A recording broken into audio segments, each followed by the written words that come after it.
Vita inazidi kuwa kubwa sana mpenzi mtazamaji katika upande wa movie ya dunia. Kama tulivyoweza kushuhudia kwamba kuna vita kubwa kati ya Matilda na Violet. Wote wanampenda Banyanya. Sasa unadhani ni nani anakwenda kulinasa zaidi penzi la Banyanya?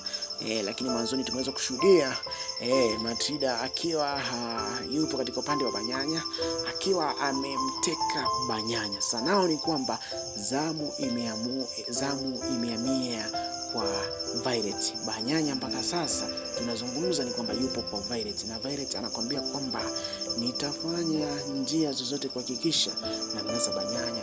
Nitakwenda hata kwa ndugu zangu kuwauliza ili niweze kupata mbinu zaidi ya kumteka Banyanya, kuhakikisha Matilda au mpati Banyanya.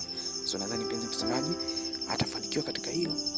Nikusihi mpenzi mtazamaji, kama kweli unakubali movie yetu ya dunia, basi usahau kuonyesha upendo wako kwa kubonyeza alama ya subscribe chini ya video, kuonyesha kwamba unakubali movie yetu.